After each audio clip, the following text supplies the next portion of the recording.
আল্লাহ সুবহানাহু ওয়া তাআলা তাদের বদৌলতে জান্নাতি হিসেবে কবুল করেন। আমরা সকলে বলি আল্লাহুম্মা আমিন। সম্মানিত উপস্থিতি, আপনারা দাঁড়িয়ে না থেকে বসে পড়েন। আমি 2 মিনিট কয়েকটি দানের কথা বলছি।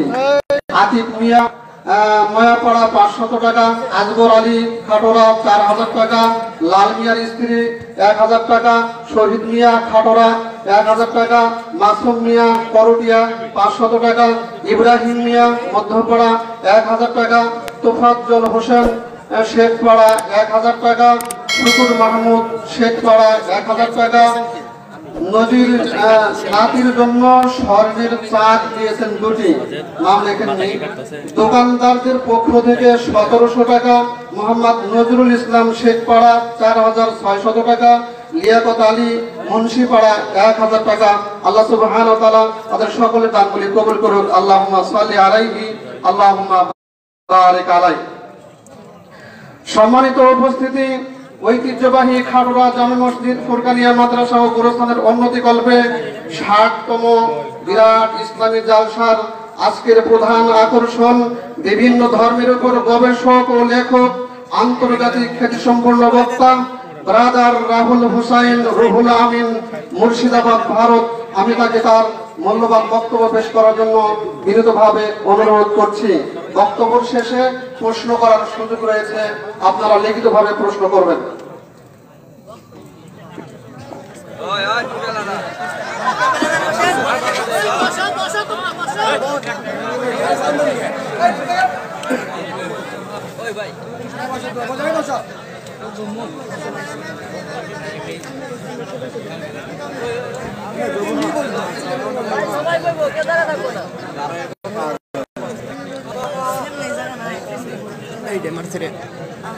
আসসালামু আলাইকুম ওয়া রাহমাতুল্লাহি ওয়া বারাকাতুহু।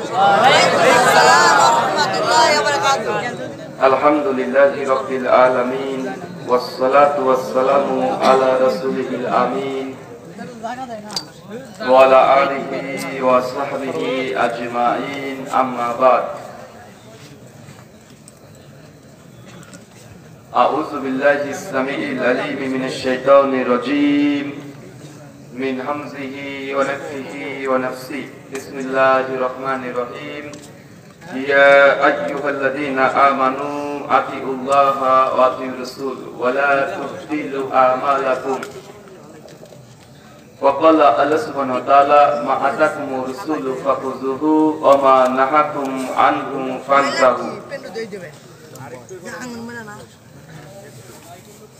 সমস্ত প্রশংসা সেই মহান সত্তা আল্লাহ সুবহানাহু ওয়া তাআলার জন্য, যিনি আমাদের সৃষ্টি করেছেন। শুধুই সৃষ্টি করেননি, এই পৃথিবীতে সহস্র কোটি মাখলুকাত সৃষ্টি করার পরেও যিনি আমাদের এই মানব জাতিকে সর্বশ্রেষ্ঠ জাতি, সর্বশ্রেষ্ঠ মাখলুকাত এবং সর্বশ্রেষ্ঠ নবী মুহাম্মদ সাল্লাল্লাহু আলাইহি ওয়াসাল্লাম উম্মত হিসেবে প্রেরণ করেছেন, সেই মহান সত্তা আল্লাহ সুবহানাহু ওয়া তাআলা সংক্ষিপ্ত শুকরিয়া সুজুদ আদায় করি তার নিজের শেখানো ভাষা দিয়ে। সকলে এক বাক্যে পড়ি আলহামদুলিল্লাহ। তারপর পর্দার প্রিয় নবী মুহাম্মদ মুস্তাফা আহমদ মুস্তাফা সাল্লাল্লাহু আলাইহি ওয়াসাল্লামের প্রতি সহস্র কোটি দুরূদ এবং সালাম বর্ষিত হোক। সকলে পড়ি আল্লাহুম্মা আমিন। ঐতিহ্যবাহী খাটরা জামে মসজিদ ফুরকানিয়া মাদ্রাসা ও গুরুস্থানের উন্নতি কল্পে 60তম বার্ষিকী বিরাট ইসলামী আলোচনা সভা আজ 19 ফেব্রুয়ারি 2021 শুক্রবার।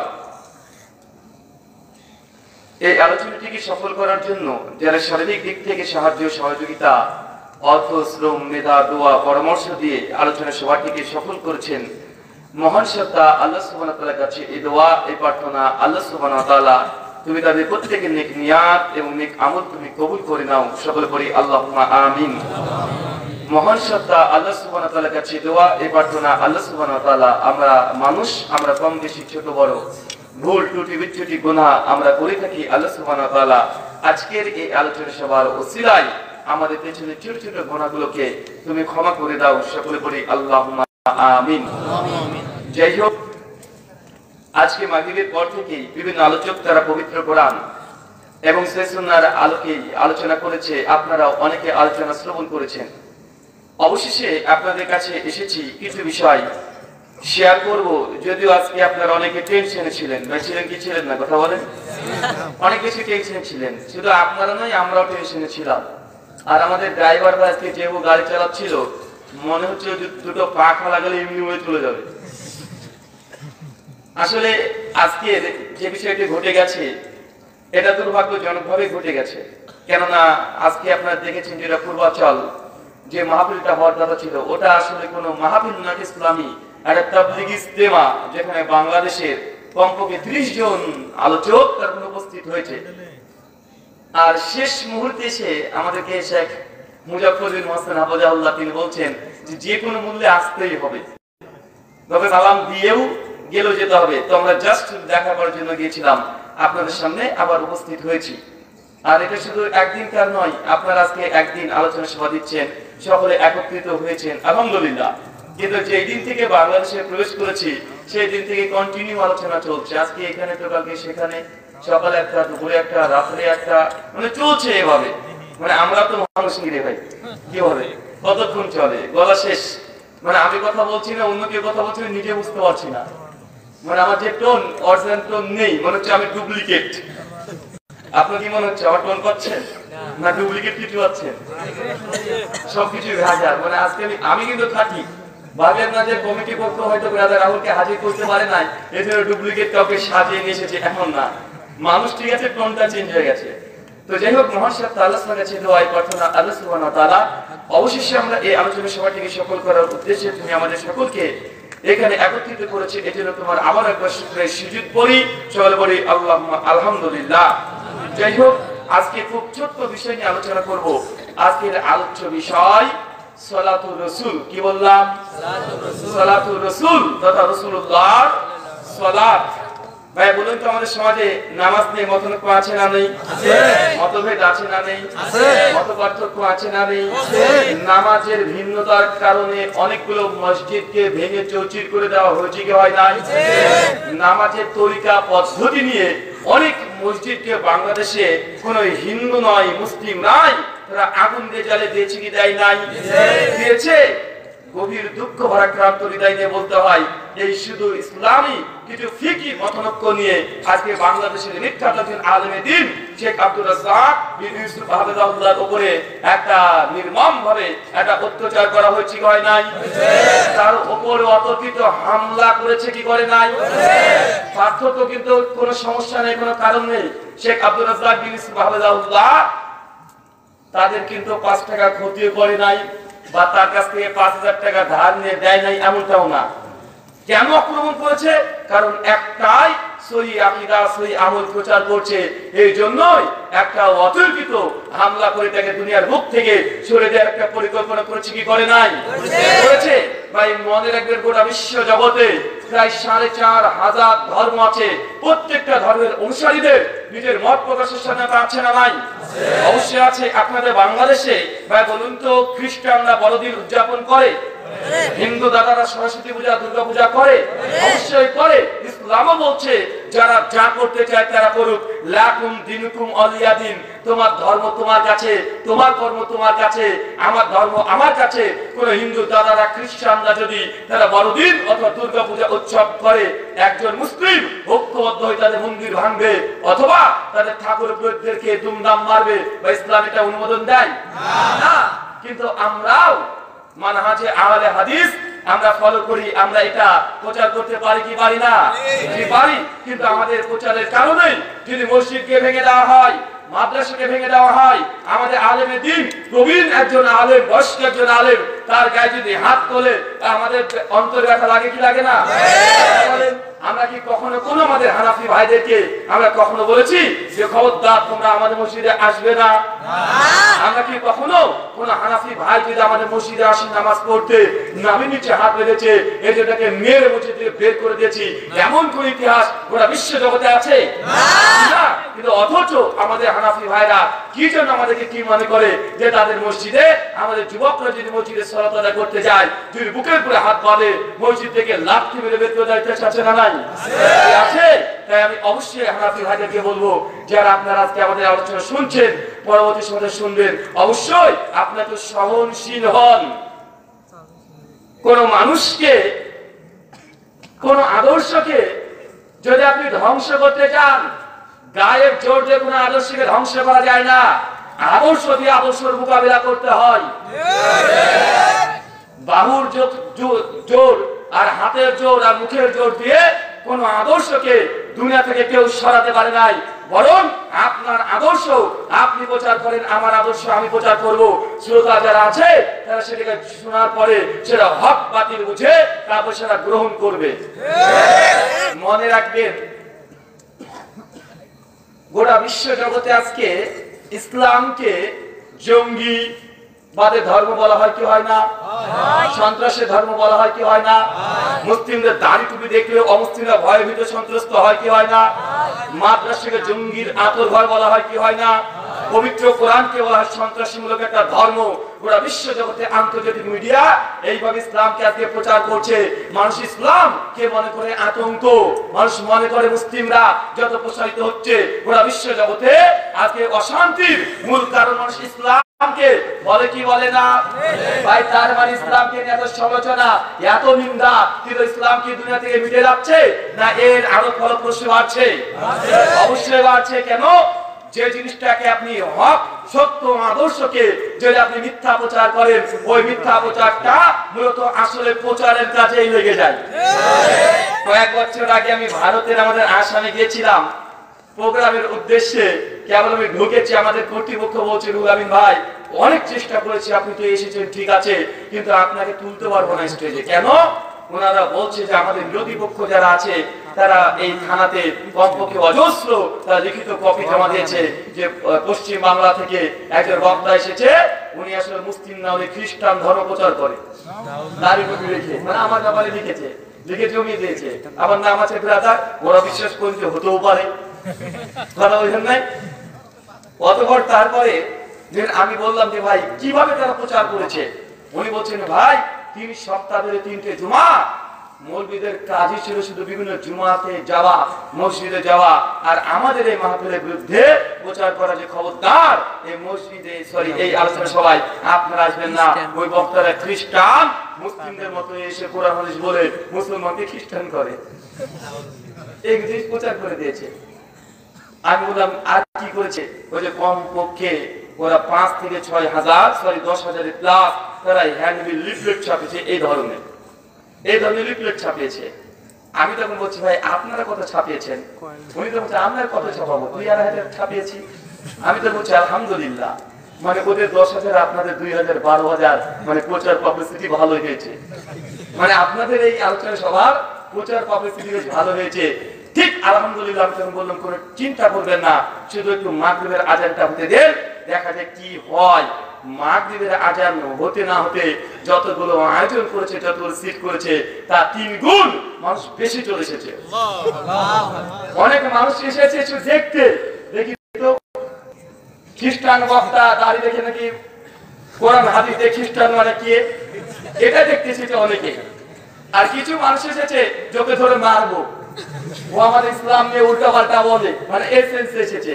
দেখছি লাঠি সোটা নিয়ে তারা এসে ঘোরাঘুরি করছে। আমি তখন বলছি সে জিআই হোক, এসেছে তো মানুষ। আলোচনা যখন শুরু হয়ে গেল, কমপক্ষে 1.5 ঘন্টা আলোচনা করলাম। আলহামদুলিল্লাহ, যে কয়েকজন মানুষ তারা মারমুখী হয়ে এসেছিল, তারা তাদের হুজুরদেরকে কেউ উল্টা গিয়ে ঝামেলা শুরু করেছে। কি বলেন? উনি তো ভালো কথা বলে, আল্লাহ আল্লাহ নবীর কথা বলে, আপনি কিসের মিথ্যা কথা বলেছেন যে উনি খ্রিস্টান ধর্ম প্রচার করে? তাদের বিপক্ষের প্রচার আমাদের পক্ষে চলে এসেছে।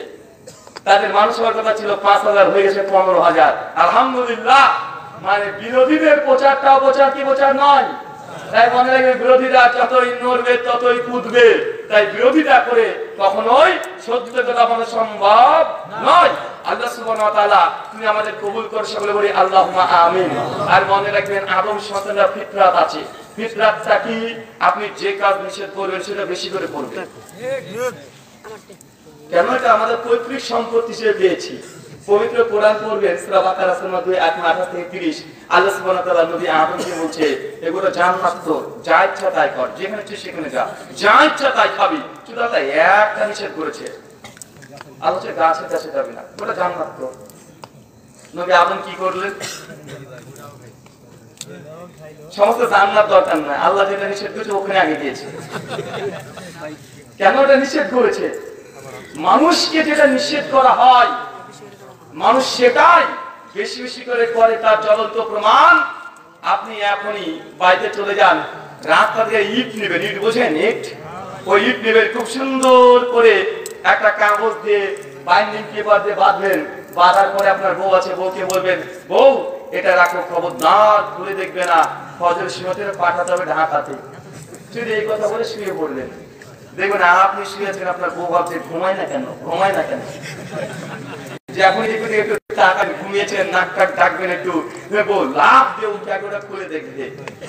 কেন বলেন তো? নিষেধ করেছেন যে মানুষকে যেটা নিষেধ করা হয় মানুষ সেটাই বেশি বেশি করে। আজকে শেখ আব্দুর রাজ্জাক বিন ইউসুফ হাফেজাল্লাহ করে যে আক্রমণ করা হয়েছে, এই আক্রমণ দেখে ওরা বাংলাদেশের মানুষ তারা যারা চিনতো না, তারা আব্দুর রাজ্জাক বিন ইউসুফকে চিনেছে কি চিনে নাই? একটা প্রোগ্রাম হতে দাও নাই।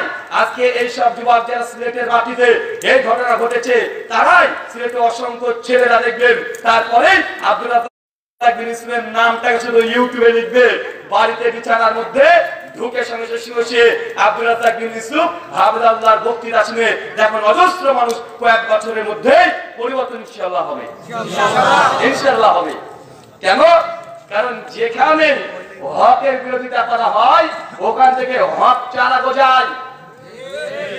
মনে রাখবেন ইহসান ইলাহি জাহির নাম শুনেছেন?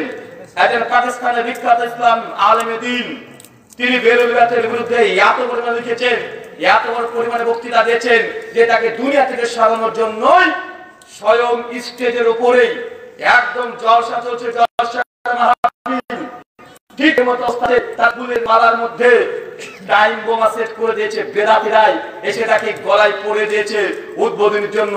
কিছুক্ষণ পর গোটা স্টেজ সহ পুরোটাই শেষ। এগুলোর বিরোধিতা করা হয়েছে। শাইখুল ইসলাম ইমাম ইবনে তাইমিয়া শুনেন নাই? শুনেছেন? দীর্ঘ 30টা বছর জেলখানাতে কাটিয়ে দিয়েছে। কেন? বেদাতিদের বিরোধিতার কারণে 30টা বছর। কিন্তু শাইখ ইমাম ইবনে তাইমিয়ার নাম কি মানুষ ভুলে গেছে? না। ইমাম ইবনে তাইমিয়া মাজমুআল ফাতাওয়া 35 খণ্ডে জেলে সম্পূর্ণ করে ফেলেছে। চিন্তা করেছেন? ইমাম ইবনে তাইমিয়া বলেছিলেন সেই সময়তে যে আমাকে তোমরা কোথায় আটকে রাখবে, কোথায়? যদি দুনিয়াকে তুমি ছেড়ে দাও, দুনিয়ার মানুষকে হেদায়েতের জন্য আমি তাবলীগ করে বেড়াবো। যে জেলখানায় যাও, আমি তো মনে হচ্ছে ফাঁকা জায়গা, নিরিবিলি জায়গা, এখানে লিখে পৃষ্ঠার পর পৃষ্ঠা আমার ইলমের বাহার থেকে চলে যাবো। চিন্তা করি ইমাম ইবনে তাইমিয়া এমন কোন জায়গা নাই যে সে হাত দেয় নাই, তার কলমের ডগা এমন কোন সাবজেক্ট নাই, এমন কোন বিষয় নাই যেটি লিখে না, লিখেছে 100%। যে কোনো বিষয় আপনি যদি বিজ্ঞান মনে করেন, বিজ্ঞানের উপর তার গ্রন্থ লেখা আছে। সেই দিন আশ্চর্য হয়ে গেলাম, আমি কম্পারেটিভ রিলিজিয়ন নিয়ে পড়াশোনা করি, হিন্দু ধর্ম খ্রিস্টান ধর্ম, হঠাৎ আমার চিন্তা হচ্ছে ইমাম ইবনে তাইমিয়া খ্রিস্টান ধর্ম নিয়ে কি লিখেছে। পড়তে গিয়ে দেখলাম তার বইয়ের তালিকা আমি খুঁজেছি মাত্র এই সামলাতে, তো দেখছি একটা বই ছিল জবাব সহিহ, খ্রিস্টান ধর্মের জবাবে 6 খণ্ডের বই রচনা করেছে ইমাম ইবনে তাইমিয়া। কিন্তু সেই মানুষটাকে মুসলিম বেদাতিরাই তাকে 30টা বছর জেলখানায় আবদ্ধ করে দিয়েছে। ইমাম ইবনে তাইমিয়া বা ইমাম বুখারী নাম জানেন? যার বুখারী না পড়লে একজন মুসলিম মুসলিম হতে পারে না, আমল করতে পারবে না। যে বুখারী পড়ে সে একজন আলেম হতে পারে না। গোটা বিশ্ব জগতে যত মানুষ আলেম দাবি করে, বুখারী বিহীন সে আলেম হয়েছে কথা বলে। অথচ ইমাম বুখারী বেদাতিরা জন্মভূমি বুখার থেকে খালি পায়ে নিজের জুতো নিতে দেয় নাই, মারতে মারতে মারতে মারতে তাকে তাড়িয়ে দিয়েছে বেদাতিরা। ইমাম আহমদ বিন হাম্বল রাহিমাহুল্লাহ শুধুমাত্র বেদাতিদের কোরআন হচ্ছে মাখলুক, এটা আল্লাহর সৃষ্টি। আর ইমাম আহমদ বিন হাম্বল বলে কোরআন এটা আল্লাহর মাখলুক নয়, বরং আল্লাহর সিফাত। এই কথা থাকার জন্য ইমাম আহমদ বিন হাম্বলকে প্রতিদিন জেলখানায় আবদ্ধ করে 100 করে বেত্রা হতো। উটের উপরে, উটের পিঠে, ঘোড়ার পিঠে তাকে নিচে 2 পা বেঁধে গোটা বাংলাদেশ শহরে ছেঁচড়িয়ে নেবে তাকে ইমাম আহমদ হাম্বলকে কেন যুগ যুগ ধরে যারা বেদাতি আছে তারা হকপন্থী আলেমদের উপরে বাহুর জোর দেখায়, এটাই বাস্তব প্রমাণ। আজকের নয়, যারা ধর্মকে মনে করে ধর্ম আসমান থেকে যে আল্লাহর ওহীর ঝর্ণা দ্বারা বর্ষণ হয়েছে, যারা করতে চায় না, তারা দিন দিন যত গিয়েছে সব সময় তারা শক্তি প্রয়োগ করেছে। সেই সীমাতে নবী ইব্রাহিম নাম শুনেন নাই ভাই? ইব্রাহিমকে জন্মাতে দেবে না, ঠেকাতে চেয়েছিল কে? নমরুদ। জন্মাতে দেবে না। নবী মুসা জন্মগ্রহণ করবে, ফেরাউন আগে বলে দিয়েছে যে একজন জন্মগ্রহণ করবে, তার নাম মুসা, তোর ভবিষ্যৎ শেষ। ফেরাউন চক্রান্ত করলো যে মুসার জন্মটাকে ঠেকে দেবো, কিন্তু তেরে সে কথা বলেন জি না। নবী ইয়াহিয়া জাকারিয়া আলাইহিস সালামকে সেই সময়কার বেদাতি নয়, বরং যেটা বাপ দাদা ধর্মটাকে ধর্ম মনে করতো, জাকারিয়াকে করাত দিয়ে কেটে শেষ করে দিয়েছেন। কি চিন্তা করেছেন? নবী ঈসা আলাইহিস সালামকে সেই সময়কার ব্যক্তিরা যারা বাপ দাদা ধর্মকে ধর্ম মনে করতো, অন্য কোনো জিনিসকে ধর্ম মনে করে না, যত আল্লাহ আমার ওহী চলে আসুক, তার নবীকে অস্বীকার করেছে, তার নবী ঈসাকে ক্রুশে ঝুলানোর জন্য তারা প্রস্তুতি নিয়েছিল। আল্লাহ হেফাজত করেছে। ভাই যুগ যুগ ধরে মানুষ নেই, এখনো কিন্তু আছে। আমাদের নবী মুহাম্মদ সাল্লাল্লাহু আলাইহি ওয়াসাল্লামকে তাইফের ময়দানে বাপ দাদা ধর্মের দোহাই দিয়ে তারা মারতে মারতে মারতে মারতে দাঁত মন শহীদ করে দিয়েছে। আছে না নাই? আছে। তাই মনে রাখবেন, আমাদের বেদাতি ভাই বলতে হানাফি ভাইদেরকে সবাইকে বেদাতি বলছি না, মানে শুধু একটা বোঝানোর জন্য বলছি, ভাই আপনার আদর্শ আপনি প্রচার করেন, আমাদেরকে আমাদের আদর্শ প্রচার করতে দেন। ইনশাআল্লাহ আপনি যদি হক হন, আপনার বিজয় অনিবার্য। আর আমরা যদি বাতিল হই, অবশ্যই দুনিয়া থেকে আমরা মিটে যাব, কিন্তু এইভাবে আদর্শ দিয়ে লড়াই করেন, হাত দিয়ে নয়। আজকের আলোচ্য বিষয় সালাতুর রাসূল, রাসূলুল্লাহ নামাজ। আজকে বলেন যে ভাই নামাজ পড়েছেন? জি পড়েছি। ভাই এই যে নামাজটা পড়লেন কিভাবে? তো ভাই আমরা তো শাফি মাযহাব মানি, এটা শাফি মাযহাবের নামাজ। উত্তর আছে না নাই? আপনার নামাজটা কি? এটা হানাফি স্টাইলের নামাজ, এটা মালিকি স্টাইলের নামাজ, এটা হাম্বলি স্টাইলের নামাজ। ভাই মানুষ উত্তর দেয় কি দেয় না? দেয়। কিন্তু আমাদের উত্তর কি এমনটা হওয়ার দরকার ছিল? আমাদের উত্তর কেমন হওয়ার দরকার ছিল? সহিহ বুখারী প্রথম খণ্ড 88 পৃষ্ঠা দারুল উলুম দেওবন্দ থেকে ছাপা হাদিস নাম্বার 631, ইসলামিক ফাউন্ডেশন সহিহ বুখারী হাদিস নাম্বার 603, আধুনিক প্রকাশনী হাদিস নাম্বার 595। আল্লাহ নবী মুহাম্মদ সাল্লাল্লাহু আলাইহি ওয়াসাল্লাম মালিক বিন ওয়ারিস একজন সাহাবীকে বলছে, সাল্লু কামা রাআইতুমুনি উসাল্লি, সালাত আদায় করো সেইভাবে, নামাজ সেইভাবে পড়ো যেভাবে আমাকে দেখবে। কাকে? মানে নামাজ পড়লে কার মতো হবে? কথা বলেন। নবীর মতো নামাজ হবে। না হানাফি, না শাফি, না মালিকি, না হাম্বলি। অনেক মানুষ, যারা সাধারণ মানুষ আছে, তারা মনে করে এই মাযহাব বা চার ইমামকে আল্লাহর রাসূল নিযুক্ত করে দিয়ে গেছেন। জি না, আপনি ভুল ভাবছেন। আল্লাহর নবী মৃত্যুবরণ করছে 11 হিজরি। কত হিজরি?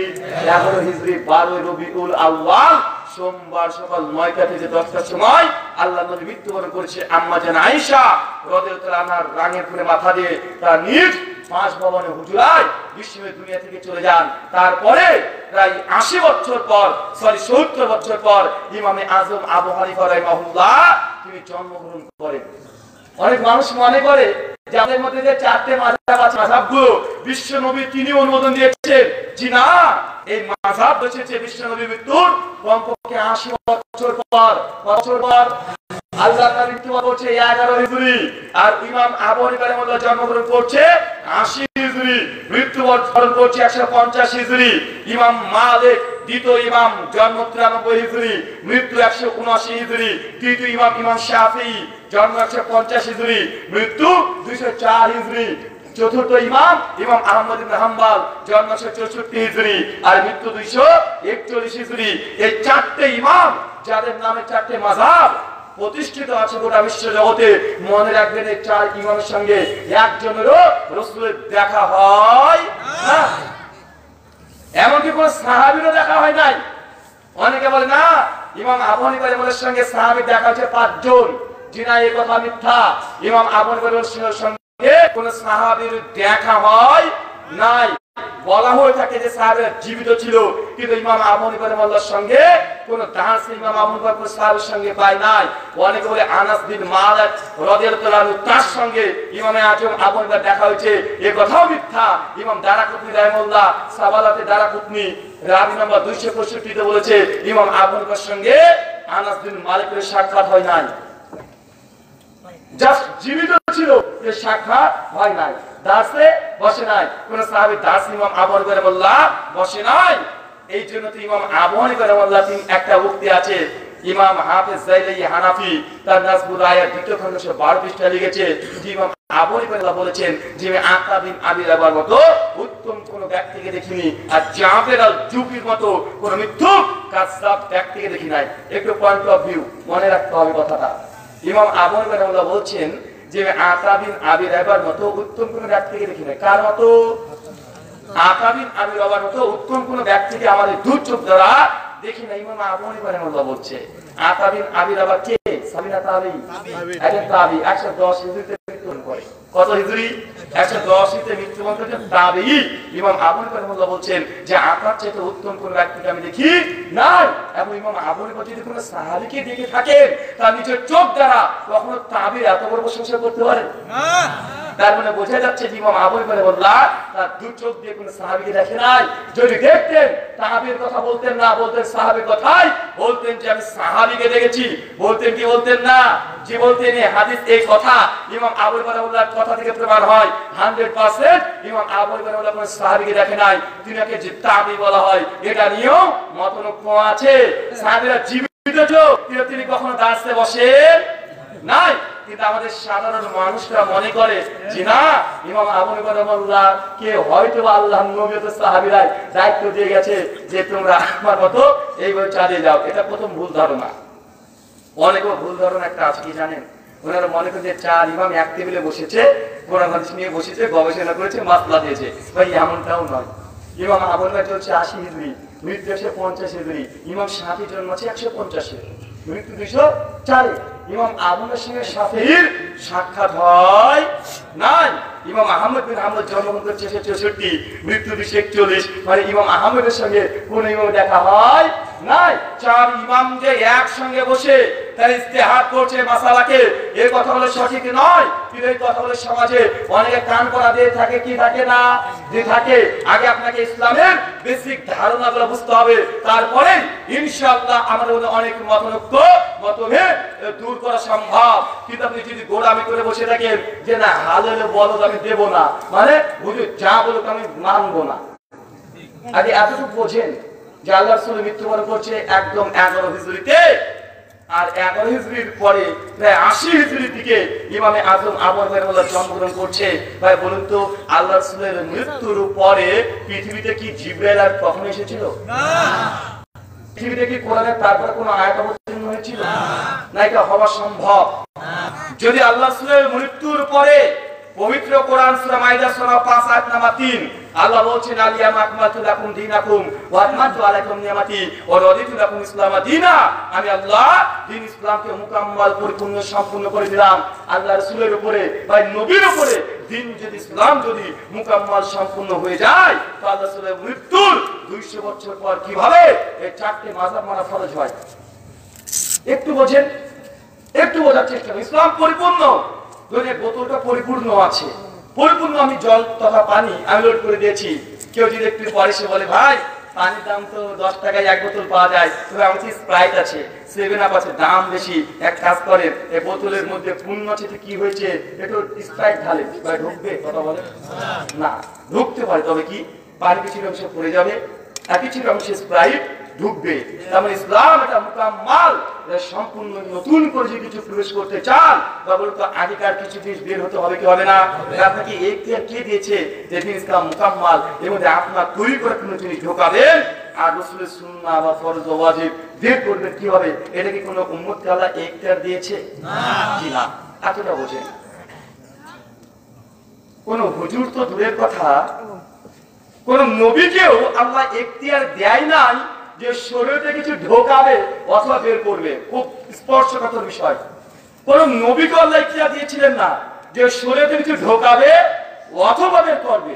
প্রমাণ পবিত্র কোরআন খুলেন সূরা ইউনূস সূরা নম্বর 10 আয়াত নম্বর 15, সূরা আহকাফ সূরা 46 আয়াত নম্বর 9 এবং সূরা আনাম সূরা নম্বর 6 আয়াত নম্বর 50, বিশ্বনবী একদা বসে আছেন। এমত অবস্থাতে কুরাইশের বড় বড় ব্যক্তিরা এসে আল্লাহর নবীকে এসে বলছেন, ওয়া ইতিবি কোরআনি গায়রি হাযা, যে মুহাম্মদ সাল্লাল্লাহু আলাইহি ওয়াসাল্লাম আপনার উপরে যে কোরআনটা অবতীর্ণ হয়েছে এই কোরআনের পরিবর্তে অন্য একটা নতুন কোরআন আনেন। কারা দাবি করছে বলেন তো ভাই? কিছু কাফের এসে আল্লাহর নবীকে বলছে যে মুহাম্মদ তোমাকে নবী মানবো, তবে যে কোরআনটা তুমি দিচ্ছ না খুব কঠিন, তো এক কাজ করো, ওয়া ইতিবি কোরআনি গায়রি হাযা, এই কোরআনের পরিবর্তে নতুন একটা কোরআন নিয়ে আসেন, তাহলে ওটাকে মানবো। মানে এই কোরআনটা মানবে না। যেমন আল্লাহ নবী কোনো কথা বলেন না, একটু পরেই ওরা এবার আর একটা দ্বিতীয় দাবি করছে, আউবাদিলহু, যে কোরআনটাকে গোটায় পরিবর্তন করতে না পারেন তো কোরআনের মধ্যেই কিছু আয়াতের পরিবর্তন করে দেন, যেটা আমাদের ভালো মনে হবে। এত কঠিন জিনিস পাচ্ছি না, এটা সহজ সহজ কিছু জিনিস নিয়ে আসেন। মানে কাফেররা মনে করতো যে আল্লাহর পক্ষ থেকে যে ওহীগুলো আছে এটা মুহাম্মদ নিজে বলে, এই জন্য বলছে একটু নতুন কিছু নিয়ে আসেন, অথবা এই কোরআনের মধ্যে একটু পরিবর্তন করে দেন। আল্লাহ সুবহানাহু ওয়া তাআলা সাত আসমান থেকে ফেরেশতাকে আবার পাঠিয়ে দেয়, জিবরাইলকে কি বলে আপনি কি আমার নবীকে বলে দেন ইখতিয়ার আমাকে দেওয়া হয় নাই যে সেটা কিছু বৃদ্ধি করব অথবা কমিয়ে দেব, বরং আপনি তাকে জানিয়ে দেন আন্না তাবি ইল্লামা ইউহা ইলাই, বরং তো আমি তারই আনুগত্য করি, তারই অনুসরণ করি যেটা আমার রব আমার উপর অবতীর্ণ করেন। কথা বুঝতে পারেন নাই? এই আয়াতের শেষ অংশ এতটাই মূল্যবান এবং মুসলিম উম্মাহ যতগুলো মতলক্ষ মত পার্থক্য বিভাজন আছে এই অংশটাই যদি আপনি বুঝতে পারেন আমাদের ইখতিলাফ সবগুলো দূর হয়ে যাবে। আল্লাহ বলতেছেন নবীকে, হে নবী আপনি তাকে জানিয়ে দেন আপনি তো শুধু তারই আনুগত্য করেন যেটা আমি আল্লাহ অবতীর্ণ করি, আপনি কিসের ইখতিয়ার রাখেন যে কিছু বাইরে কমিয়ে দিলেন? নবীকে আল্লাহ ইখতিয়ার দিয়েছিলেন না। তার একটা প্রমাণ দেখেন, আমরা সকলে ঘটনা জানি। সূরা বুখারী করবেন কিতাবুস সালাত হাদিস নাম্বার 349। ভাই বলুন তো আমাদের নবী মুহাম্মদ সাল্লাল্লাহু আলাইহি ওয়াসাল্লাম কে আল্লাহ মেরাজে নিয়ে গিয়েছে কি যায় নাই? এটা ভুল মেসেজ আছে কি জানেন? আমরা বলি যে আল্লাহর নবী মেরাজে গিয়েছেন, বলি কি বলি না যে নবী মেরাজে গিয়েছে, এই কথাটা ভুল। নবী মেরাজে যায় নাই, আল্লাহ নিয়ে গেছে। কি বললাম? নবী মেরাজে গেছে মানে নবীর ইচ্ছা হয়েছে চলে গেছে, কিন্তু আসলে কি ঘটনা তাই? জি না, আল্লাহ নিয়ে গেছে। নবীর যে মেরাজ হবে নবী জানতেন না। কথা বুঝতে পারছেন? তাই আল্লাহ নিয়ে গেছে।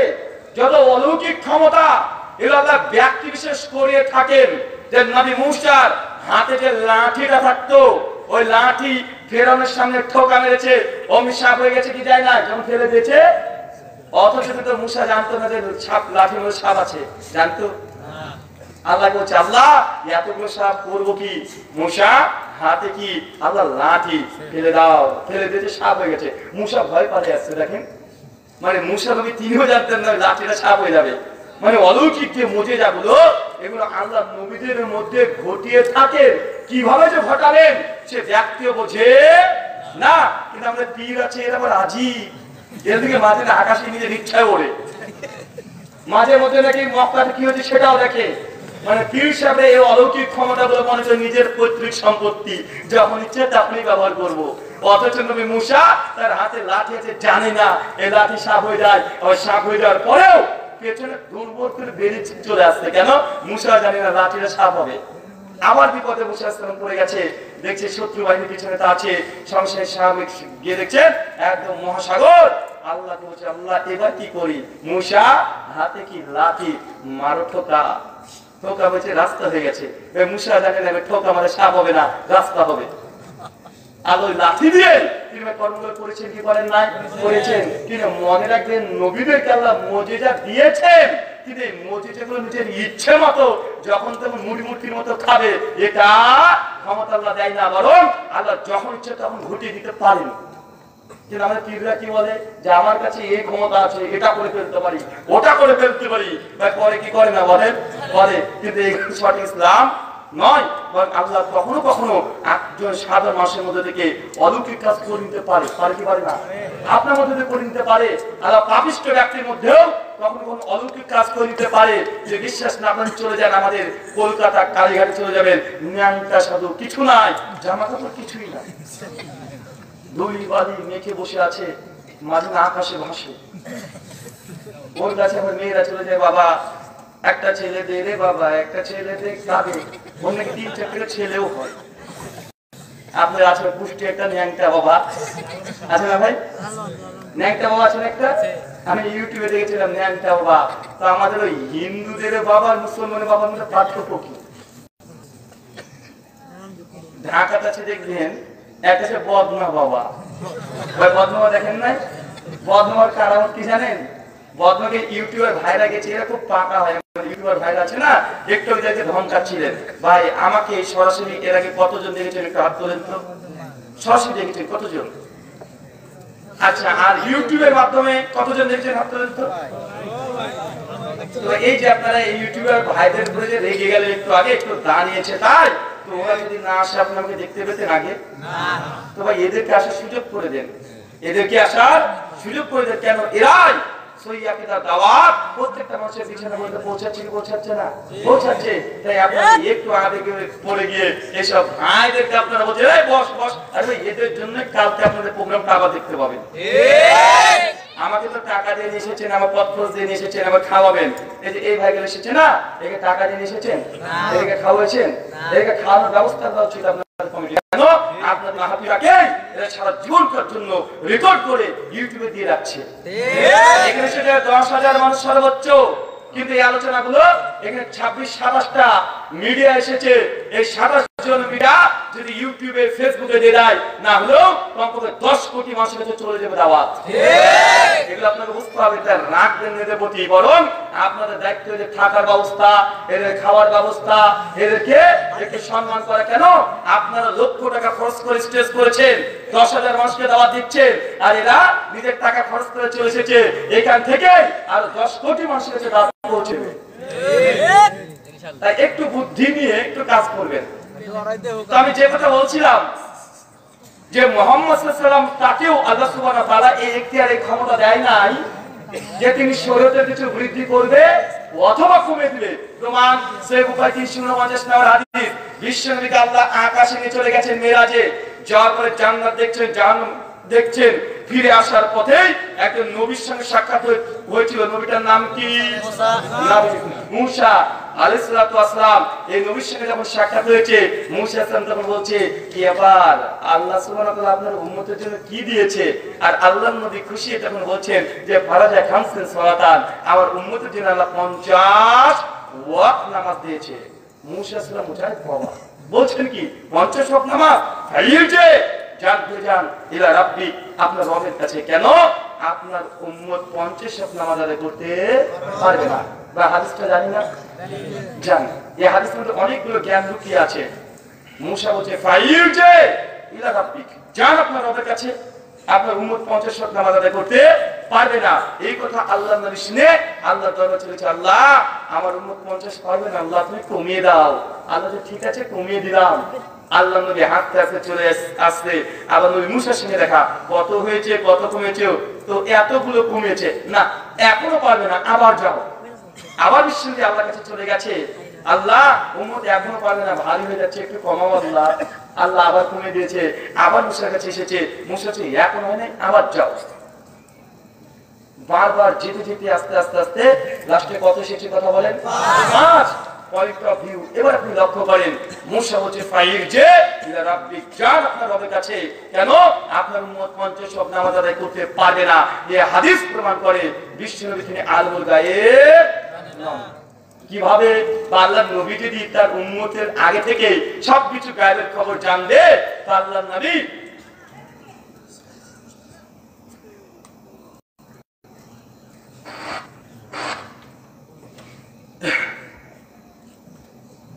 আল্লাহর নবী তিনি যদি আলমুল গায়েব হবেন, তাহলে 100% অবশ্যই যখন আল্লাহ 50 ওয়াক্ত নামাজ দিয়েছিলেন, আর নবী যদি গায়েবের খবর, অদৃশ্যের খবর জানে থাকে, অবশ্যই আল্লাহকে তখন বলতেন আল্লাহ আমার উম্মত 50 পারবে না, আল্লাহ তুমি কমিয়ে দাও। বা বলতেন কি বলতেন না? বলতেন, কিন্তু বলেন না। চলে এসেছে একবার নয় 5-6 বার, যা আশা করছে বিশ্বনবী তা বুঝতে পারছেন না উম্মত 50 পারবে কি পারবে না। এই ঘটনায় প্রমাণ করে বিশ্বনবীতে আলেমুল গায়েব না। এই হাদিস থেকে 2 নম্বর জ্ঞান লুকিয়ে আছে কি জানেন? বাবুরা মুসার মর্যাদা বেশি না আমাদের নবীর মর্যাদা বেশি? আমাদের মর্যাদা আছে, আমাদের নবীর মর্যাদা অবশ্যই বেশি। তার মানে এই হাদিস প্রমাণ করছে কখনো কখনো ছোটরাও বড়দেরকে পরামর্শ দিতে পারে। এই হাদিসে প্রমাণ করছে কখনো কখনো মুরিদরাও পীরের ভুল ধরতে পারে। এই হাদিসে প্রমাণ করছে কখনো কখনো ছাত্ররাও শিক্ষককে পরামর্শ দিতে পারে। পীর শিক্ষক যদি বলে তুই ছোট, তোর কথা কি শুনবো, যে নাকটাকে একটু বাঁকা করে দেয়, জানলেন এই শিক্ষক এই পীর আদর্শ ব্যক্তিত্ব নয়। মুসা আলাইহিস সালাম বলছে ফাইলজি ইলা রাব্বিক, যান ঘুরে যান আপনার রবের কাছে। আল্লাহ নবী বারবার যায়, প্রতিবাদই করে না। বুঝতে পারছেন? এই হাদিস থেকে 3 নাম্বার আরো একটা পয়েন্ট লুকিয়ে আছে, চিন্তা করে দেখেন। মুসা আলাইহিস সালাম বলছে ফাইলজি ইলা রাব্বিক, যান আপনার রবের কাছে। ঘটনা কিন্তু দুনিয়ার না, কোথাকার, আকাশের ঘটনা। নবীদেরকে যদি আল্লাহ এখতিয়ার দিতেন শরীরে কিছু বাড়াবে অথবা কমাবে, এই যে নবীরাই করতে পারতেন। আপনার কাছে প্রশ্ন রেখে যায়, ভাই বলুন তো, 2 জন নবী আকাশে আছে, 50 কে যদি পাস করা এখতিয়ার থাকতো, তো নবী মুসা আর নবী মুহাম্মদ সাল্লাল্লাহু আলাইহি ওয়াসাল্লাম দুজনই পরামর্শ করে 50 ওয়াক্ত নামাজকে নিজেরাই দুনিয়াতে পাস করে নিয়ে আসতো। আল্লাহর কাছে যার পাস করা দরকার হতো না, কিন্তু গিয়েছেন বাবা কেন? কারণ এটা ইবাদত, এটা ইসলাম। নবী রাসূল আল্লাহ ইখতিয়ার দেয় নাই যে 50 আমি আল্লাহ দিয়েছি নিজের ইচ্ছায় পাস করবা, এটা আল্লাহ ইখতিয়ার দেয় নাই। এই জন্য তো 50 ওয়াক্ত নামাজকে কমার জন্য বারবার আল্লাহ দরবারে যেতে হয়েছে। আর হুজুররা আছে, এটা কি বাপ মারা গেছে 40 খানা দিয়েছেন কেন? এটা তো কোরআন হাদিসে নেই। জানি এটা কোরআন হাদিসে নেই, কেন করছেন? এটা হচ্ছে বেদাতে হাসানা। কথা বলেন হুজুর, এই যে মিলাদ করলেন, বাপ মারা গেল 3 দিন পরে, 4 দিন পরে, 7 দিন পরে করলেন, এটা কথা আছে কোরআন হাদিসে? জানি তা নেই, কেন করলেন? আরে আমরা জানি তো ভালো কাজ করলে ক্ষতি কি, তো এটা তো বেদাত। আরে বেদাত, সব বেদাত খারাপ না, তো বেদাতে হাসানা। হুজুর সিল মারছে একটা করে, নতুন আমল তৈরি করছে, নতুন ইবাদত তৈরি করছে, সিল মেরে দিচ্ছে বেদাতে হাসানা বলে। না আছে না নাই? অথচ নবীরাই শরীয়তে কিছু বৃদ্ধিও করতে পারতেন না, কমাতেও পারতেন না, অথচ হুজুররা সব পারে হাসানার জোরে। শুধু হাসানার হাসানা আছে না নাই? এই যে মারা গেল বাপ, আপনি কাঁধে নিয়েছেন বড় ভাই, ডান দিকে বাম দিকে ছোট ভাই, তারপরে চাচাতো ভাই, মামাতো ভাই, আপনার বাবা অথবা মা বা প্রতিবেশীকে কাঁধে নিয়েছে। এখন বলছে 10 কদম যাবি, তারপরে কাঁধ পরিবর্তন করবি। কোথায় পেয়েছেন? কে জানে কোথায় পেয়েছেন, কিন্তু চলছে। আছে না নাই? কথা বলেন। আছে। এটা কি? এটা পড়েছে নাই, জানি কোরআন হাদিসে নেই, তবে এটা কি? এটা বেদাতে হাসানা। আছে না নাই? কথা বলেন। মানে যেখানেই যাবেন হুজুরকে যখন দলিল চাইবেন, এগুলো দলিল কি? উনি বেদাতে হাসানাটা ছিল মেরে দিয়ে মানুষকে করাচ্ছে। অজস্র জায়গাতে আমগুলো আমরা দেখতে পাচ্ছি। দেখবেন বাপ মারা গেছে, কবরে দিয়ে দিয়েছেন, এক গোলাপ জল ছেটাচ্ছেন, দলিল কই? এটা বেদাতে হাসানা। অথচ কোরআন সুন্নাহ ধারে এগুলো একটাও প্রমাণিত নয়, কিন্তু মানুষের ধর্ম মনে করে করছে কি করছে না। চারিদিকে চতুর্দিকে ধূপকাঠি জ্বালিয়ে দিয়েছে। আপনারা ভাবতে পারেন ভাই এ তো ভালো কাজ, এই ভালো কাজ বিরোধিতা করছেন, একটু তো আগরবাতি জ্বালিয়েছে, খারাপ কি? একটু তো গোলাপ জল দিয়েছে, খারাপ কি? ভাই মনে রাখবেন, ধর্ম এটা বিশ্ব নবীর মাধ্যমে এসেছে। এখানে কোনো হুজুর ভালো মনে করে কোন জিনিস এখানে নতুন ইনস্টল করতে পারে না। পরিপূর্ণ চিন্তা করে 50 ওয়াক্ত নামাজ নবীরা 5 মিনিটের ইচ্ছাতে করতে পারে না। প্রতিদিন আমরা জোহরের নামাজ পড়ি 4 রাকাত, কিন্তু জুমার দিনে জুমা পড়ি 2 রাকাত। কেউ যদি বলে এখন জুমাটা 4 রাকাত পড়বো, নামাজ তো ভালো কাজ, বেশি বললাম ক্ষতি কি? যুক্তি চলবে না। সিজদা তো 2 বার দিই, রুকুতে 1 বার দিই, যে যুক্তি দেয় ভালো কাজ, বেশি করলে ক্ষতি কি? রুকু যদি পরপর টুক টুক করে 2 বার মেরে দিয়েছে, কাজ হবে না। কালেমা শাহাদাত পাঠ করা ভালো না খারাপ? অবশ্যই ভালো কাজ। এই জন্য আপনি যদি মনে করেন কালেমা শাহাদাতের শেষ অংশ আছে আশহাদু আল্লা ইলাহা ইল্লাল্লাহ, এটা আছে না ভাই? লা ইলাহা ইল্লাল্লাহ মানে আযান শেষ হচ্ছে না? লা ইলাহা ইল্লাল্লাহ দিয়ে তো আযান শেষ হয়। এখন যদি আযানে নবীর নাম শেষে নিলাম না, খুব দুঃখ পেয়েছেন। লা ইলাহা ইল্লাল্লাহ দিয়ে মুয়াজ্জিন আযান শেষ করেছে, মুয়াজ্জিন পণ্ডিতি করে যখন বলে লা ইলাহা ইল্লাল্লাহ মুহাম্মাদুর রাসূলুল্লাহ, আযান যদি মুহাম্মাদুর রাসূলুল্লাহ লাগিয়ে দেয়, কথা বলেন চলবে আযান? না মুয়াজ্জিনের চাকরি হারাবে, ও চাকরি হারাবে। ভালো কাজ সব জায়গায় ভালো নয়। ধর্মের মধ্যে নতুন কিছু সংযোজন করবেন অথবা বাদ দিবেন, এই একটা আপনাকে দেওয়া হয় না। শুধু মুসলিমদেরকে না, হিন্দুদেরকেও। অনেকে হিন্দু ভাইরা মনে করছে, তারা জিজ্ঞেস করেন ভাই এদের নাম দেখে করছেন হরে রাম রাম রাম, হরে কৃষ্ণ হরে রাম হরে রাম। ওই জিজ্ঞেস করেন হুজুর এই ঠাকুর মশাই এই যে হরে রাম কৃষ্ণ কৃষ্ণ হরে হরে এই যে 16টা অক্ষর 32টা 16টা ওয়ার্ড 32টা বিষয়টা আপনি আলোচনা করছেন 3 দিন 7 দিন এমনই করছেন, প্রমাণ কোথায় পণ্ডিত জি? কোথায় লেখা আছে আপনার ধর্মগ্রন্থের বেদের কোথায় লেখা আছে, গীতার কোথায় লেখা আছে? দেখবেন ওরা বলবে হয়ে আসছে তাই পড়ছি। কেন? হরে কৃষ্ণ হরে রাম এটাও বেদাত, এটা হিন্দু ধর্মের বেদাত। বলে গেলাম হরে কৃষ্ণ হরে রাম এই যে স্লোগানটাই 4টে বেদের মধ্যে 20,536টা শ্লোক আছে, এক জায়গাতেও নাই। মহাভারতের মধ্যে 10,000 শ্লোক আছে, এক জায়গাতেও নাই। ভাগবত পুরাণে 12,000 শ্লোক আছে, একটা জায়গাতেও এই হরে কৃষ্ণ হরে রাম রাম রাম হরে কৃষ্ণ একবারও এই শ্লোক ব্যবহার করা হয় নাই। এটা পণ্ডিতদের ফ্যাক্টরিতে তৈরি করা, যেমন মিলাদ তৈরি করা হুজুরদের ফ্যাক্টরিতে, তাবিজ তৈরি করা হুজুরদের ফ্যাক্টরিতে, ঠিক এই নামযোগ্য এটা হিন্দু ধর্মের সাথে নাই। কিন্তু হিন্দুরা করছে কেন? বাপ দাদা পুরো পুরুষদের আসছে, এই জন্যই। হিন্দুদের ধর্মগ্রন্থ শ্রীমদ ভাগবত গীতা অধ্যায় 16 শ্লোক 23 এবং 24 দুটো মন্ত্র আছে, ওখানেও বলা হচ্ছে। মন্ত্রের অংশ দেখেন কি বলছে, মন্ত্র বলছে ইয়া শাস্ত্র বিধি মুশ্রী জাবাতাতে কাম করাতা না সুকাম না সিদ্ধাম না ব্রতি না পরম গতিম। এটা বুঝলেন না? বলেন কি হবে? মোশক ঠাকুর হয়ে গেল কি হবে? ইয়া শাস্ত্র বিধি মুশ্রী জাবাতাতে কাম করাতা না সুখাম না সিদ্ধাম না ব্রতি না পরম গতিম। হে অর্জুন, যারা ধর্মগুণ থেকে ছেড়ে দিয়ে নিজের খেয়াল খুশি দ্বারা যজ্ঞ করে পুজো করে অর্চনা করে, না সুখাম না সিদ্ধাম না ব্রতি না পরম গতিম, এ ব্যক্তি কখনোই সুখ লাভ করতে পারে না। সুখ লাভ মানে মোক্ষ লাভ, মোক্ষ লাভ মানে জান্নাত যেতে পারে না। কোন ব্যক্তি? যে ব্যক্তি ধর্মগ্রন্থকে ছেড়ে দিয়ে নিজের নাস্তের অনুসরণ করেন, নিজের প্রবৃত্তির অনুসরণ করে ধর্ম পালন করে, এ ব্যক্তি কখনোই মোক্ষ লাভ করতে পারে না। কথার সঙ্গে একমত কি একমত নয়? একমত। কেন? আল্লাহ নবী এই কথা বলেছেন।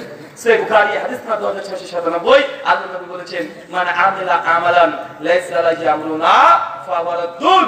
কোন ব্যক্তি এমন কোন আমল করলো যে আমলের ব্যাপারে বিশ্বনবী বলে নাই, করে নাই, অনুমোদন দেয় নাই, ফাওয়ারাদ, সেটা বাতিল। আল্লাহ নবীও বলেছে ধর্মগ্রন্থের বহির্ভূত কোন আমল যদি করেন এটা আল্লাহ কবুল করবেন না। কৃষ্ণ বলছে ধর্মের বাইরে যদি কোনো যজ্ঞ করা হয় এটা গ্রহণ ঈশ্বর করবে না। বা বলতে আমরা একমত না? একমত নয়। আমাদের বিভিন্ন হুজুরকে আছে, জিজ্ঞাসা করবেন হুজুর আপনাদের একটা বই আছে ফাজাইলে আমল, পৃষ্ঠা নাম্বার 63-তে লিখেছেন ইমামে আযম আবু হানিফা রাহিমাহুল্লাহ তিনি আল্লাহকে 100 বার দেখেছেন। কয়বার? সরি 99 বার দেখেছেন। কয়বার? 99 বার। যারা শাফি মাযহাব মানে ওরা আবার কম না, ওরা আবার ওদের বই তাবাক্কাতুশ শাফিঈ প্রথম খণ্ড 63-তে ওরা দেখেছে। তোমাদের ইমাম আবু হানিফা তো আল্লাহকে 99 বার দেখেছে, আর আমাদের ইমাম শাফিঈ উনি আল্লাহকে 100 বার দেখেছে।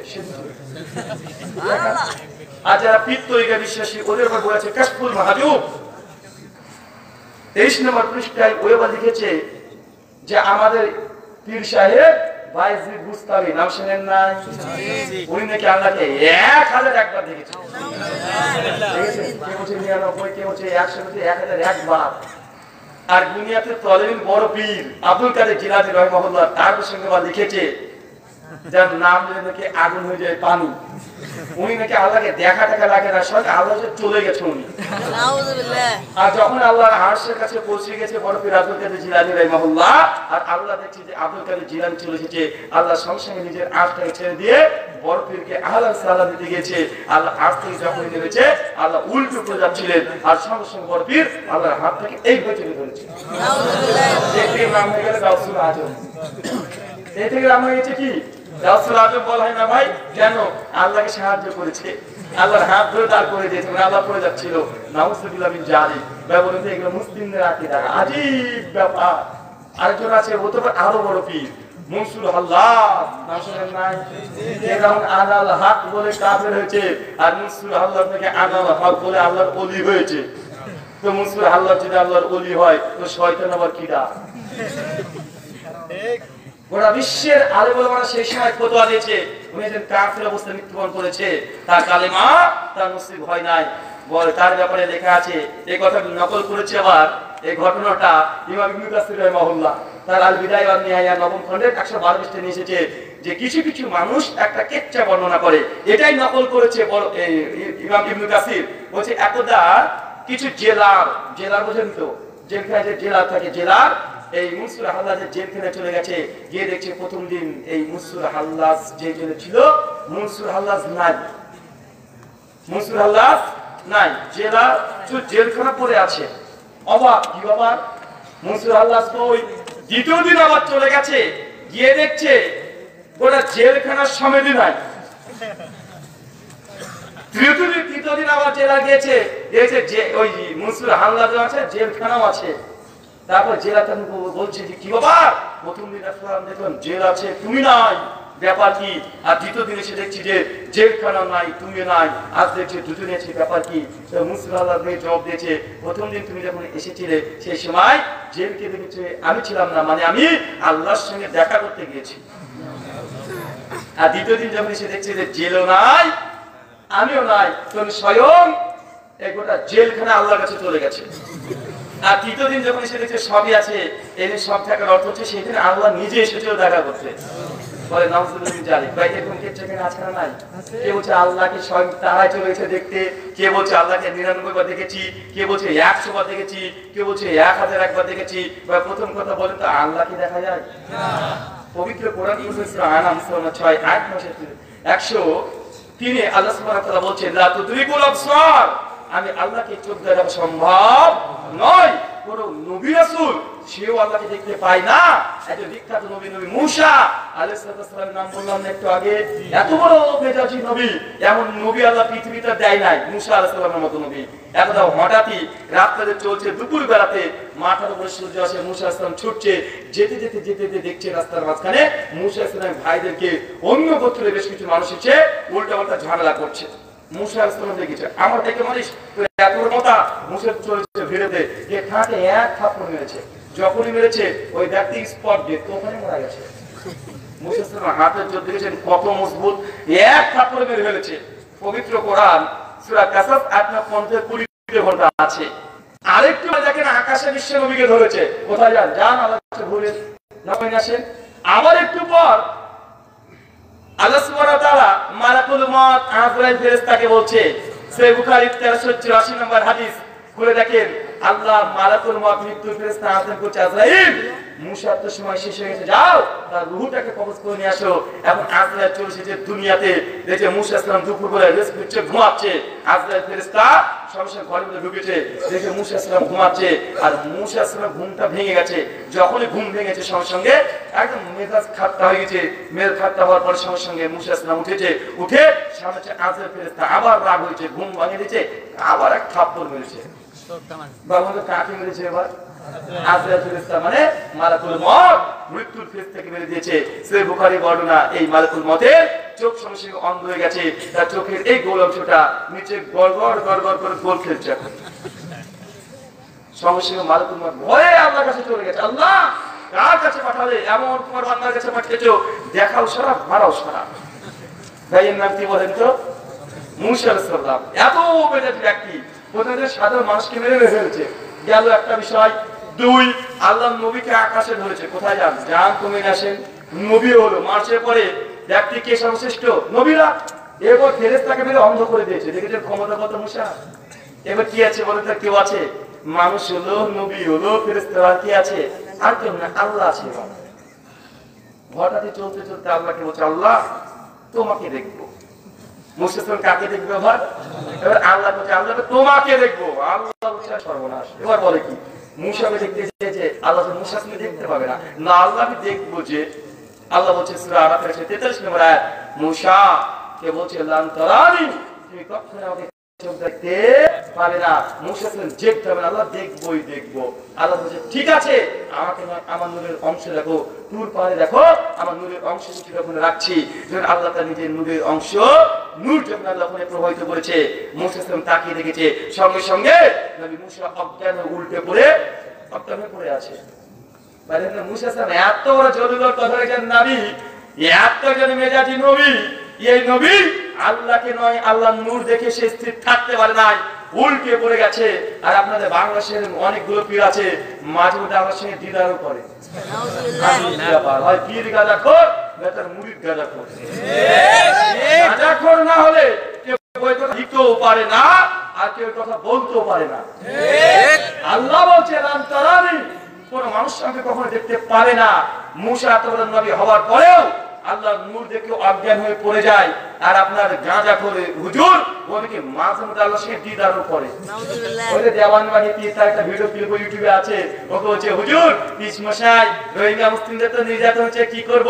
আর সঙ্গে সঙ্গে পীর আপনাদের দেওয়ানবাগি হুজুর বলছে বাবারে আর বলিস না, কালকে রাত্রে আল্লাহর সঙ্গে মিটিং হয়েছে। আল্লাহ বলেছে ইন্নাল্লাহু মা সাবিরিন, ধৈর্য ধর আমি আছি, হবে পরে। তা বলুন তো আপনাদের দেওয়ানবাগি পীর এদেরকে আল্লাহর সঙ্গে মিটিংও করে, আজীব ব্যাপার। আচ্ছা আল্লাহ বলছে আল্লাহকে দেখা সম্ভব নয়। এখন দেখুন হিন্দু ঠাকুর বলে যে তোমাদের আল্লাহকে দেখা যায় না, ঠিক আছে, তবে আমাদের ভগবানকে দেখা যায়। বা হিন্দুরা দাবি করতে পারে কি পারে না? যে পারে। ভাই মনে রাখবেন, কোন হিন্দু যদি দাবি করে যে আল্লাহকে দেখেছে, যে এই হিন্দু টাটকা মিথ্যু। কেন? কারণ তাদের একটা ধর্মগ্রন্থ আছে, নাম কেন ও উপনিষদ, প্রথম অধ্যায় 5 আর 6 নম্বর মন্ত্র পরিষ্কার ভাষায় একটা মন্ত্র আছে। মন্ত্রের অংশ দেখেন কি বলে। মন্ত্র বলছে এন্না মানুসেনা মানুতে হুনা মাহুরমাতান তাদেব ব্রহ্মাম্মাত্মাম বিদ্দিনে দাঙ্গেরিতাম পাসতে এনা চাক্ষতা পাশ্যতি এনা চাক্ষতে শিপাশ্যতি তাদেব ব্রহ্মাম্মাত্মাম বিদ্দিনে দাঙ্গেরিতাম পাসতে এন্না মানুসেনা মানুতে হুনা মাহুরমাতান তাদেব ব্রহ্মাম্মাত্মাম বিদ্দিনে দাঙ্গেরিতাম পাসতে। যে ব্যক্তি বলে ঈশ্বর কে আমার এই মন দ্বারা কল্পনা করেছি, সে প্রকৃতপক্ষে ঈশ্বরকে মন দ্বারা কল্পনা করতে পারে নাই। কেন? যিনি ঈশ্বর হবে তাকে মন দ্বারা কল্পনা করা সম্ভব নয়। বাবু আমরা এই মন্ত্রের সঙ্গে একমত কি একমত নয়? অবশ্যই একমত। কেন? আল্লাহর কথা কোরআনে বলেছে লাইসা কামিসলিহি শাইউন ওয়া হুয়াস সামিউল বাসীর, তিনি সে আল্লাহ যার সাদৃশ্য সমতুল্য সমকক্ষ কোনো কিছুই নেই। সূরা সূরা 42 আয়াত নম্বর 11 ওয়া লা ইয়াকুল্লাহু কুফুয়ান আহাদ, তার সমতুল্য কোনো কিছুই নেই। সূরা 112 আয়াত নম্বর 4 আল্লাহ এই কথা বলেছে। মন্ত্রের দ্বিতীয় অংশ এনা চাক্ষাতা পাশ্যতি এনা চাক্ষাতা শিপাশ্যতি তাদেব ব্রহ্মাম্মাত্মাম বিদ্দিনে দাঙ্গেরিতাম উপাসতে।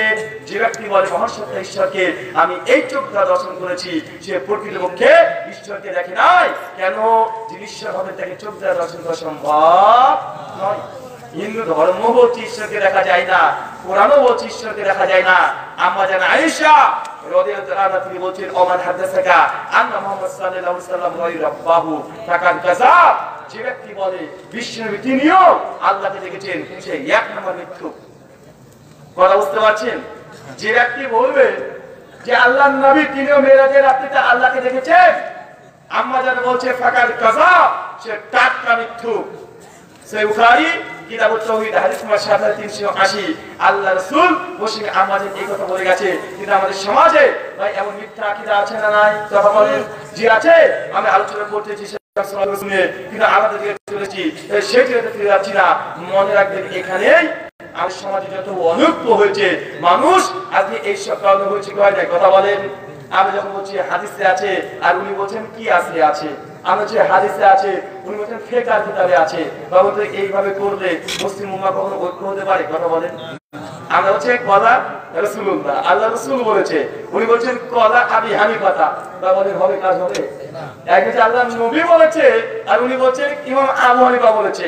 আর এক শ্রেণীর মানুষ আছে ওরা আমার বলছে আরে ভাই বুকের নিচে হাত, বুকের উপরে হাত বাঁধা আর নাভির নিচে হাত বাঁধা, এটা দিয়ে একটা মতলব করে লাভ কি?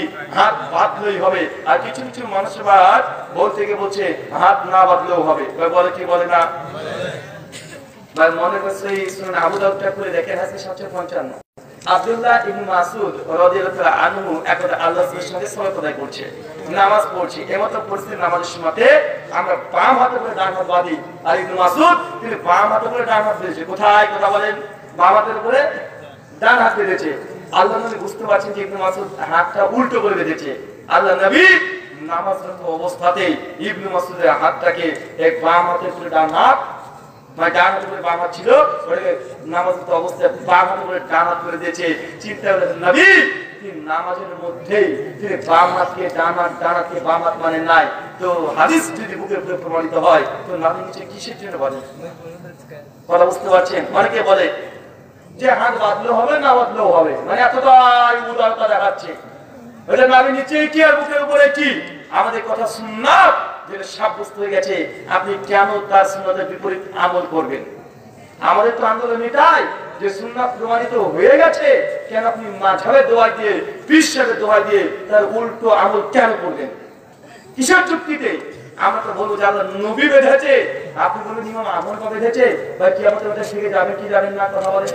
আমি তো বলবো আল্লাহ রাসূল তিনি বুকের উপরে হাত দিয়েছেন প্রমাণিত, তার জন্য বেঁধেছি। আর আপনি বলবেন আমাদের হানাফি মাযহাবে আছে নাভির নিচে, এই জন্য আমি নাভির নিচে হাত দিয়েছি, বা বলবেন তো কিয়ামতের মাঠে আমি খেলবো নাম খেলবো, অবশ্যই আপনি ঠিকই যাবেন। তাই বোঝার চেষ্টা করেন, এগুলো আমার 5 পয়সা উপকার নেই, জাস্ট বলে গেলে আমি কথা বলেছেন। আল্লাহ আপনাদেরকে হেদায়েত দান করে। আবারও মনে রাখবেন, সালাত হচ্ছে এমন একটি ইবাদত যে ইবাদতের ব্যাপারে কোরআনের সর্বাধিক আলোচিত বিষয়ের নাম কি? কথা বলেন সালাত। মানুষ যখন বিপদে পড়েছে তখন সালাত দাঁড়িয়ে গেছে।